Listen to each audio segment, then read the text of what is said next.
Hey guys, welcome to the Cine Gang Tan Fam channel. My name is Sabrina and I am one of the 3 people who will be posting on this channel. The other 2 will be Arielle and Isabelle. And hopefully you'll see content from them soon or eventually, but right now all of us are in school, so it might take a while. For the first video of the channel, I wanted to make a little story time. Well, I guess it's not like really a story time, it's more like life morals or whatever, but so I wanted to talk about my experience with bullying in school throughout my entire life, and because I have some moments, you know. So it all started, I would say, in 1st or 2nd grade, maybe even younger, but you know, like when elementary teachers are like, everyone in this class is your friend, go make friends, everyone's a friend, yeah, that kind of thing. So I thought, because the teacher said that it was true, that everyone in the class was my friend, so I treated them as a friend. Despite the teacher saying that, there were, of course, instances in class where I had no friends and people teased me all the time, and it was pretty hard for me, even though as a kid, since the teacher said everyone is your friend in the class, I didn't really recognize that it was a lie. And so I didn't, because of that, I didn't recognize that people were, like, bullying me in a way.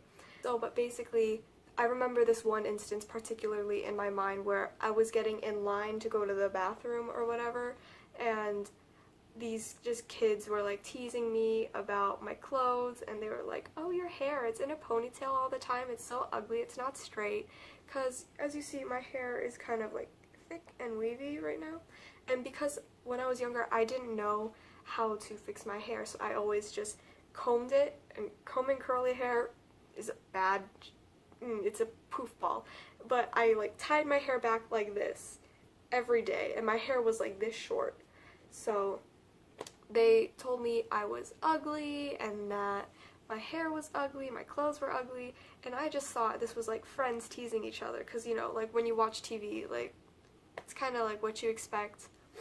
But as the years went on, I had friends who were, like, bullies. Instead of me being the one who was bullied, I made friends with people, with girls who are mean. Also, a background, I'm so bad at storytelling. It's my first video, whatever.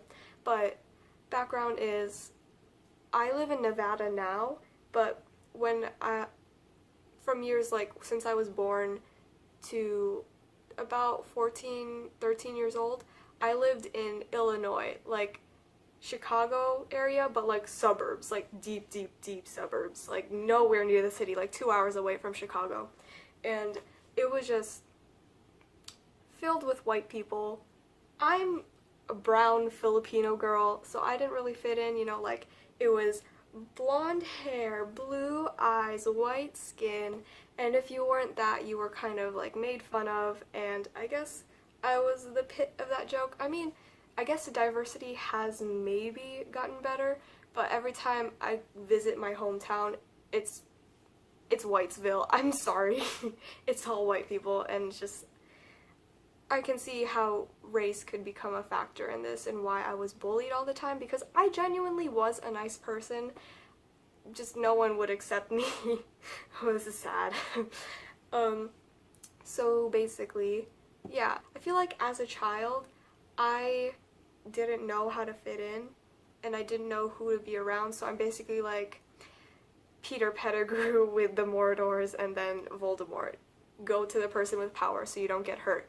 And that's like kind of messed up, but I mean, I was a child. I'm definitely not like that now. So we'll move on to the next set of people. They were 2 girls. So this was in 5th grade. 5th grade maybe, because I remember we still had recess, and this is where it all went wrong. We were on the playground. We were like sitting on these ropes. These ropes where it was like plastic and you could just climb up and sit on them. And we were sitting there, and we were waiting for the bell to ring or for the whistles to blow for us to go back into our classroom because it was cold.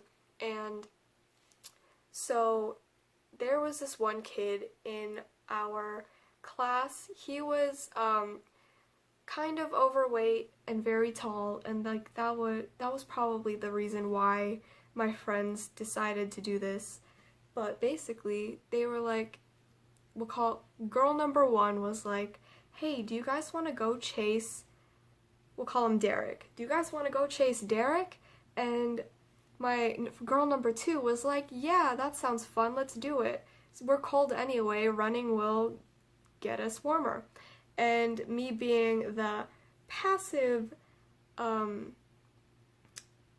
passive friend who just wanted to make her other friends happy and go along with it so that she wouldn't be shunned from the group, I said, okay, I guess, let's do it. So we went around the playground, around the slides, around all the swings, and we finally found him.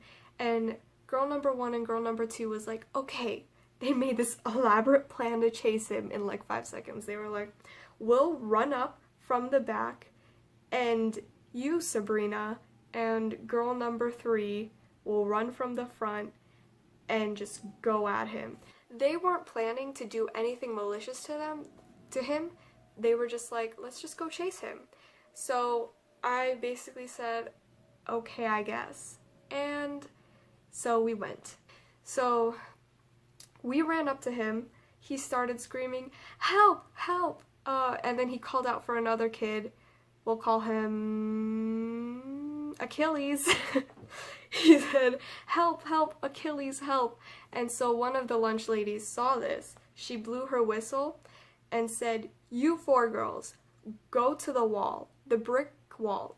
It was like this thing for kids who were being bad to go sit at, and you would be in timeout for the rest of recess. Like, we were walking to the wall, and then I sat down right up against it, and I started crying, and I turned to girl number one, and I was like, do you ever regret something in the past and wish you could just turn back time? It was so melodramatic, and she just nodded and was like, yeah, whatever. And so when all of the lunch ladies like blew their whistle and we had to get in our lines to go in our classroom, I just started crying my eyes out, and it was a it was a traumatizing experience. But all of the people around me were like, oh my god, are you okay? Are you okay? What happened? You're never like this. Because, I mean, like, I was a quiet kid, and so it was like later in the day or a few days later that I was called up to the principal's office to give like our testimonies or whatever about the incident, and I just stared at the wall in front of me and was like, I didn't do anything. I promise. I like just followed along to my friends because I didn't know what to do and I didn't know how to say no. And then she was like, okay, whatever. And she gave my 3 other friends detention, and I got off clean, which was great because I would have actually died. And I think that was my very first experience of like just giving in to bullying. And I know now that it's not okay. And that leads me to my next story, because that last event changed me, and I was like, you know what? I'm not gonna stand for bullies. I'm gonna stand up for the people around me, even if I don't like them. And so this next story happened in freshman year. So basically, I moved from Illinois to Nevada in 8th grade, and it was my freshman year. And I had friends by then, like maybe 3 friends. They all had first lunch. The entire year, I was sitting by myself on a bench at the side of the quad with one other friend who brought another friend who I didn't really like. So there was a whole backstory to it. I'll get into it in a second. Okay, so basically, we'll call my friend Susan, and we'll call her friend Rachel. Okay, so Rachel had a bit of a dating issue. So she had a boyfriend. We'll name him... Why do I not know names? We'll name her boyfriend Joey. She was dating Joey, but she cheated on him with Jerry, and it was this whole conundrum where Rachel and Joey broke up. Yeah, so basically, what was her name? What did I give her? My friend. What did I give her? I don't remember what I named my friend. But anyways, my friend told me that Joey had friends who were threatening to beat Rachel up because she broke up with him, and she was being a bitch. I hate that word, but a bitch about it, quote unquote bitch about it.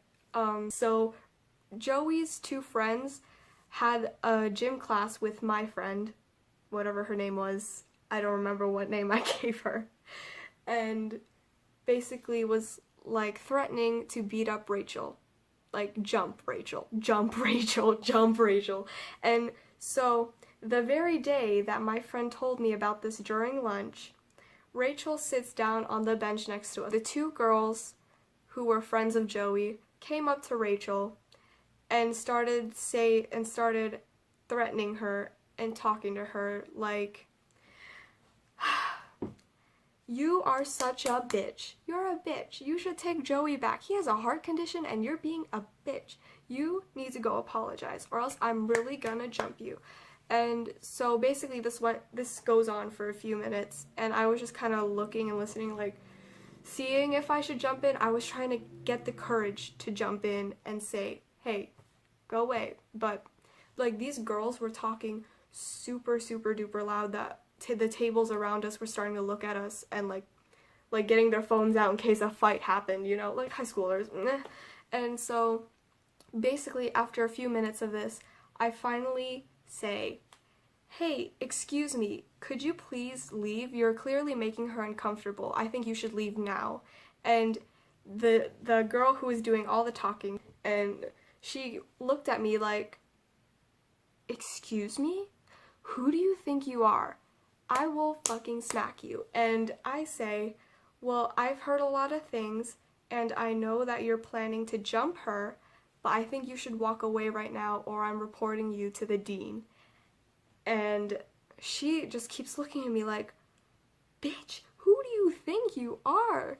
Don't talk to me like that. You don't know shit. You don't know my friend. You don't know the situation. And I'm like, I know exactly the situation because word gets around and you're not making that situation any better because it's not your business.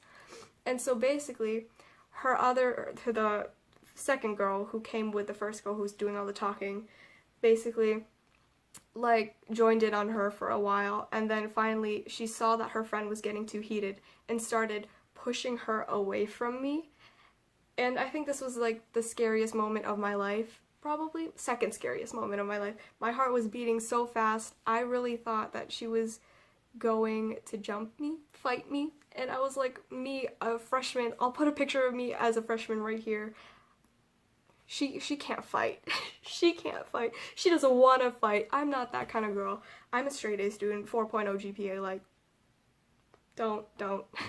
And so basically, it gets the attention, more people are paying attention, more people are like slowly getting their phones out, and her friend just keeps pushing her and pushing her away from me, and like you could just hear her yelling, I will cut that bitch, I will cut her up, I will fight her. And my little heart was just racing, and like Rachel wasn't talking to me. I think she was crying or something, and I was just like I couldn't think straight because I was just thinking, she's gonna fight me, she's gonna fight me, she's gonna fight me, I'm gonna die, oh my god, I'm gonna get detention because she's gonna fight me and they're gonna think it's my fault because she might twist her words.